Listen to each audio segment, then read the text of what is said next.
thank the organizers of this conference and all the participants for this chance to learn together about the Psalms and about narrative.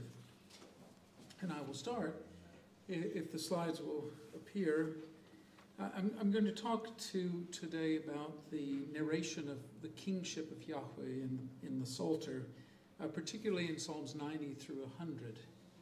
That may seem like an odd range of text, but I think it gives us a way of thinking about not just narrative elements in individual psalms, but about how the collection of psalms may have narrative elements as well. So I start with a work over a century ago by Sigmund Mollwinkel in his Psalmenstudien 2, das Thronbesteigungsfest Jahwes und die Ursprung der Eschatologie.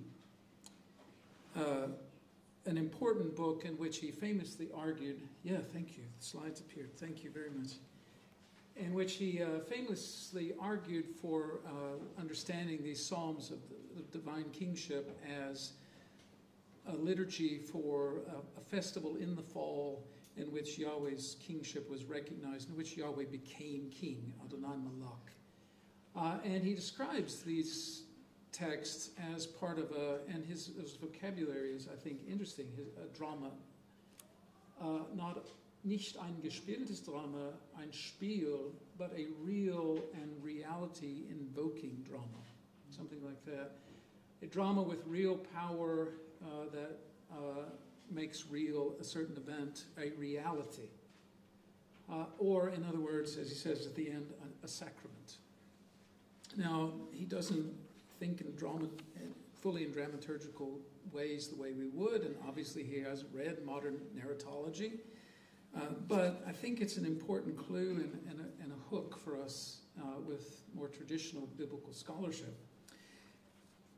There are many definitions of narrative. There are many ways of understanding narratology, but I start with a simple and I think widely accepted definition by Monika Fludernik. A narrative is a representation of a possible world in a linguistic and or visual medium at whose center there are one or several protagonists of an anthropomorphic nature who are existentially anchored in a temporal and spatial sense and who mostly perform goal-directed actions, action and plot structures. Now, there are lots of layers to that definition, but Christians can't narrate the inner life of the Trinity, right? Because the beings are not anthropomorphic. Right? The Godhead is not anthropomorphic in its nature, only in our access to it. So we narrate God's work in the world, for example. This can be done in lots of different ways, and as I think our previous speaker noted, I hope to read the paper someday, and I'm sorry my Croatian is non-existent, that there are narrative elements in text, even if they aren't fully narratival. Partly the narrative, and we see this in these Psalms, can be aspectual. There's no necessary, the sequence is not maintained because this is not epic poetry, it's lyric poetry. And yet there are narrative elements. So 90 to 106 constitute the fourth book of the Psalter as the final edition of the Psalter works, pulls them together. I think that Psalm 90 in particular is a response to Psalm 89. If you read book 3 of the Psalter, you realize this is about human kingship in Judah and its demise. Psalm 72 gives us the nature of a kind of glorified human kingship, a text that's reworked in Isaiah 60, later in the so-called post-exilic period. And Psalm 89 ends with the death of the king of Judah. Maybe Josiah, maybe Zedekiah, don't know.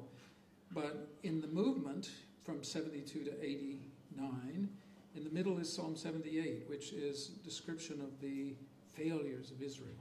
So it is a story, the psalm is a cluster of psalms that narrate, respond to, invoke the destruction of Judah and the life of the people by the Babylonians. Psalms 90 to 106 in some ways seem to be a response to that, which is why 105 and 6 end with this much more hopeful parallel to Psalm 78. 78 reminds us of our sins. 105 especially reminds us that, well, there is hope for us after all. And so, but I don't want to go to that. I'm only going to talk about 90 to 100, and that very briefly. I start with structures inside that collection. So you notice that Psalms 93, 97, and 99 all begin in the same way. Adonai Malach, the Lord reigns. Whereas Psalms 96 and 98 both begin with Shiru Ladonai, sing to the Lord in the plural, a plural verb. So we have this sort of zigzag structure in which we focus first on the objective reality, if you want to call it that, of Yahweh's kingship, and then we focus on the audience and its response, its role as the subjects of the king who celebrate that kingship, and then back and forth and back and forth. Now that's the structure that's most obvious, I think. But embedded with that, you notice even that sequence, Psalm 94 and 95 are different. Psalm 95 overtly mentions the kingship of Yahweh. He's Melech Gadol, El Noha, a fearsome God, an awe-inspiring God. And that's also embedded in that same structure, though in a slightly different way. And then Psalm 94, which does something actually quite different. Psalm 94, well, Psalm 93 talks about God's enemies, the rivers and the sea, who are nevertheless calmed, or they're raging, but their narrative, their story is one of subjugation, and one that they have lost the Chaoskampf, right? God, Yahweh has defeated them. Even there, however, his throne is already established forever. It's Nakon. So already there, if we think in terms of the struggle between gods and the chthonic forces in, say, Enuma Elish or the Baal epic, we're already in a different world in these Psalms. That story is in the background, but we're in the next scene, and yet not just the next scene, that story is suppressed in certain ways or recast. So Psalm 94, in Psalm 93, it's the forces of nature, if we can use that word, that are Yahweh's enemies. In Psalm 94, it's human enemies. And then the line in 94:14, which I think is a response to 89, Yahweh has not abandoned his people. Right? Whereas in 89, it sounds like God did indeed abandon his people. In 94, the claim is God has not done so. Then Psalm 90, I think, provides a direct answer to 89. And 91 invokes Yahweh's presence. And 92 makes this kind of meta comment on the act of narrating. So my claim, which I hope we could test, is that if we think of 93 through 99 as a unit that narrates Yahweh's kingship, then we have to think of 90 through 92 as a kind of preface to that, a framing of that, which is also, and the framing ends in Psalm 100, where we're again called to praise God. My point then is that the structure of the Psalms is itself meaningful narratively. And I understand this is a challenge, because you say to yourself, if I cut up the 100 Psalms, 150 Psalms, and I threw them into the air and rearranged them, could I come up with a meaningful arrangement? Well, probably. But this is the meaningful arrangement we have. And it does seem clear that if you track from one to the next, that the arrangement is meaningful, that it's intentional, at least at some level. Now you say to yourself, well, how about Psalm 94? 93 is Yahweh Malach, Yahweh's kingship. 94 doesn't mention Yahweh's kingship. Then we're back to Yahweh's kingship. What is that? Then you think to yourself, well, I've read legal collections in the Pentateuch, and I've read proverb collections in Proverbs and Ecclesiastes, and that pattern of looking at a topic, deviating from the topic, coming back to the topic, appears in those kinds of collections as well, over and over again. In other words, it's a scribal practice that lets us focus on the topic, leave it apparently, but not really, and come back to it. So I think it makes sense from their perspective to think of these texts as a sequence. Now I'll end by thinking about just one of these psalms, number 93. And I will have to do it very quickly.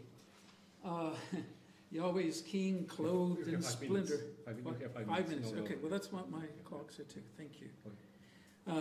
Adonai Melech Geut Lavesh. The Lord is king, clothed in splendor. So we have a picture of the deity appearing in the robes of a god, dressed as a king. We should probably, in thinking about that, think about our portrayals of deities in the ancient Near East, which are often portrayed in these very gorgeous robes. Yahweh, of course, is not portrayed in stone, but only in words. But nevertheless, clothed in splendor. Curiously, the land stays firm. The earth is firm. The Chaos Kampf is over. And Yahweh has won.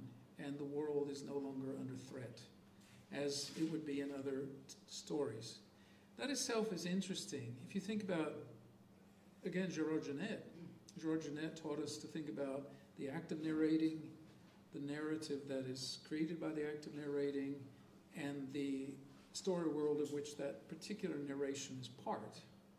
So if we have a text like this part of this larger story world of a deity creating the cosmos through conflict. Here's an instantiation of that story, but not a mere borrowing of it. This is where I think Mowinckel is simply mistaken, or Assyriology a century ago was not where it is today, maybe, though he was a great scholar. But we're in a different kind of story world. O Lord, the rivers lift up their sound, the rivers lift up their breakers. Even nobler than the sounds of many waters are the sea's breakers. So yes, we give these forces their due, but unlike in the Baal epic, where Baal must overcome Naharu and Yamu, sea, river and sea, here these forces are noble, respected. Adilim is the Hebrew word, but not a threat anymore. Why do we have a psalm like this? I think I reversed my slides. But nobler still in the heights is Yahweh. Your testimonies are most befitting your house. The Lord is eternal. As in the Baal epic, we get Yahweh, we get the forces of river and sea, and we get a palace. However, again, the conflict is gone, and the palace is stable. But where is this palace, Yahweh's house? If this is, in fact, a response to Book 4, Yahweh's house in Jerusalem is gone, destroyed, but yet restored and brought to life. I look forward to much further conversation about this. I have 2 minutes? I'm always in a hurry, so thank you. Well, then I'll say just a little bit more.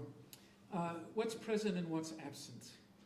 Again, these forces don't have a story. Their story is subsumed under the story of Yahweh, the Creator. The sanctuary exists and is eternal, and that, I think, perhaps provides hope for the hearers of this psalm that this temple Nebuchadnezzar destroyed still exists, right, in heaven. The one on earth is just a copy of the one in heaven. If it can be copied once, it can be copied again. The fixity of the earth, the display of the divine king, the certainty of Yahweh's rule. This is speculative, but we're friends, so we can speculate. If this is a response to Babylonian theology, or an interaction with it, the sort of thing we see in Isaiah 40 to 55, all over the place, then it makes sense to see a text like this as a way of resisting, counteracting the hegemonic discourse of the empire and saying, no, we've lost for now, but the God, Yahweh, we serve is, in fact, the creator and the king of the universe, so our loss must be temporary.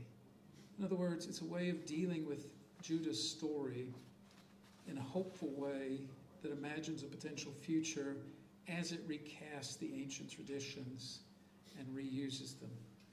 Last thing, I'm not arguing that these psalms of Yahweh's kingship are necessarily post-exilic. I don't, as I read them, I can't find obvious ways to date them. So I have no problem accepting something like Mowinckel's claim that these are from a liturgy during the period of the monarchy. And Psalm 101 is about the monarch, right? A Fürstenspiegel for the monarch. But I think these texts have been reworked for a later period as it rethinks its past. And in that sense, it is much like the book of Isaiah, which tries to find a believable future for a distressed people. And that is relevant to us, too. Thank you for listening.